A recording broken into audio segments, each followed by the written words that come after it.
আজকে আপনাদেরকে রান্নার পাশাপাশি অনেক কথা শেয়ার করব। কিছু এমন অনেক কথা থাকে যেটা হচ্ছে আমরা আশপাশ থেকে গ্রহণ করে থাকি। তো আসসালামু আলাইকুম, ওয়েলকাম টু মাই লিজেন্ডারি। কেমন আছেন সবাই? আশা করি অনেক ভালো আছেন। তো আমার পেজে আপনাদের সবাইকে স্বাগতম। ভিডিওটি শেষ পর্যন্ত দেখবেন। রান্নার পাশাপাশি আপনাদের সাথে আমি কিছু গল্প শেয়ার করব। তো যাই হোক, তো ফার্স্ট আপনারা দেখতে পাচ্ছেন আমি সোনালী মুরগি নিয়ে নিয়েছি। তার সাথে হচ্ছে ভালোভাবে এগুলোকে মাখিয়ে নিয়ে রান্না করে নিব। আর সম্পূর্ণ প্রসেসিংটা আপনারা ভালোভাবে দেখবেন। আশা করি আপনাদের কোনো অবজেকশন থাকবে না। তো যেহেতু আমি আজকে মাংসটা রসুন আলু দিয়ে রান্না করবো, আর এটা কিভাবে এই রেসিপিটা রান্না করতে হয় সেটা শিখে নেবেন আমার ভিডিওর মাধ্যমে। যেহেতু আমি ভিডিওতে আপনাদেরকে বলবো না, আপনারা দেখে দেখে এটা শিখে নিতে পারেন। তো যাই হোক, আমি মেইন টপিকে আসি। আসলে আমরা এখন সবসময় ফেসবুক বেশি ব্যবহার করি বলতে গেলে।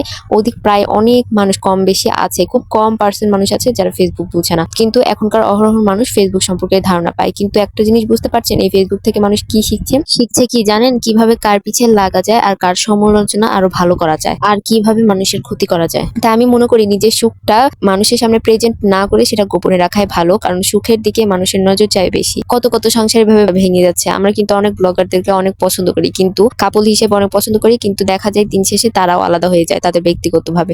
এই জন্য আমি মনে করি সবাইকে শো আপ না করাই ভালো, নিজের সংসার নিজে গুছানোই ভালো। আমি মনে করি ভিডিও করব যেটা এমন ভাবে ভিডিও করব যেটা আমারও মান সম্মান যাবে না, অন্যেরও কোনো ক্ষতি হবে না। তো আপনারা সেইটা না করা বাদ দিয়ে আপনারা অন্যের যেমন ক্ষতি করতেছেন সেভাবে নিজেরও ক্ষতি করছেন। তো যাই হোক, আমরা মানুষের দিকে কান না দেওয়াই আমাদের ভালো, মানুষদের না দেখাই ভালো। কিন্তু কিছু কিছু টপিকস মানে দিন দিন এত বেড়ে যাচ্ছে যেটা দেখে মানুষ এত খারাপ হচ্ছে, মানুষ মানুষকেই চিনছে না। আসলে আমাদের সমাজটা যে কোন পর্যায়ে গেছে সেটা হয়তো বা অধিকাংশ মানুষই বুঝে, যারা বুঝার। তো আজকে আমার টপিকটা হচ্ছে এইসব বিষয় নিয়ে। কেউ কিছু মনে করবে না, কারণ আমি কাউকে কোনো ইঙ্গিত দিয়ে কোনো কিছু কথা বলিনি। এটা হচ্ছে আমি ফেসবুকের ব্লগারদের নিয়ে, কিছু ব্লগাররা আছে যারা যাদের সংসার জীবনকে মানুষের সামনে প্রেজেন্ট করে, কিন্তু এটা বুঝে না যে এগুলো দেখে আমাদের কি লাভ। তোমাদেরটা তোমরা ঝামেলা মিটিয়ে ফেলো, তোমরা সবকিছু করো। তো যাই হোক, আমার অনেক পছন্দের ব্লগাররা ছিল, বাট বেশিরভাগ বলতে গেলে সবারই সংসারে কি অশান্তি ঝামেলা। এসব কেন ভাই ফেসবুকে তুমি প্রেজেন্ট করবা? হ্যাঁ, তুমি ফেসবুকে ভিডিও দিচ্ছ, ভালো কথা দাও, কিন্তু তোমার পার্সোনাল বিষয় যদি তুমি ফেসবুকে ছাড়ো তাহলে তোমাদের সম্পর্কের দামটাই বা কি থাকলো? এটা যদি সবাই বুঝতো তাহলে আমি মনে করি তাহলে এই জীবন আর এত অশান্তি কোনো কিছুই হতো না। আল্লাহ সবাইকে হিদায়াত দান করুক, বুঝদার তৌফিক দান করুক। তো যাই হোক, আমার টপিকটা এসব বিষয় নিয়ে, আপনারা আবার কেউ কিছু মনে করেন না। আর সবাই অবশ্যই কিন্তু আমার কমেন্টে আসবেন, কমেন্ট করে যাবেন, লাইক কমেন্ট করে পাশে থাকবেন অলওয়েজ। তো যেহেতু আমি আপনাদেরকে সাপোর্ট করব,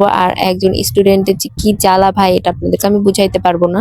যেহেতু আমার পড়ালেখার অনেক কিছুরই চাপ বেশি, যার জন্য এখন আমার সবকিছু কেন আস্তে আস্তে কমে যাচ্ছে। কারণ কমে যাওয়ার কথা, যেহেতু আমি কাউকে টাইম দিতে পারি না সেভাবে। তো টাইম দিবই বা কিভাবে, যেহেতু আমার অনেক ব্যস্ততার মধ্যে থাকি। তাও ইনশাল্লাহ চেষ্টা করব আপনাদের পাশে থাকার, আপনারা আমার পাশে অবশ্যই থাকবেন। তো আমার ভিডিওটি রেসিপিটি আপনাদের সাথে কেমন লেগেছে অবশ্যই কিন্তু বলে যাবেন। আর গল্পটা ভালো লাগলে এভাবে আপনারা আমার পেজটাকে লাইক কমেন্ট শেয়ার করে পাশে থাকবেন। আমার ইউটিউব চ্যানেলের নাম সিনথিয়া ফুড ব্লগ। আর আপনারা যদি ইউটিউব চ্যানেল থেকে দেখে থাকেন অবশ্যই কিন্তু সাবস্ক্রাইব লাইক কমেন্ট করবেন। তো আজকে আমার ভিডিওটা এই পর্যন্ত। আমি বেশি দূর ভিডিওটা এগিয়ে নিয়ে যাব না। আর ভিডিওটা আশা করি শেষ পর্যন্ত সবাই দেখছেন, আপনাদের কাছে অনেক ভালো লেগেছে। ভালো লাগলো অবশ্যই কিন্তু একটা শেয়ার করে যাবেন। সো সবাই ভালো থাকবেন, সুস্থ থাকবেন। আল্লাহ হাফেজ।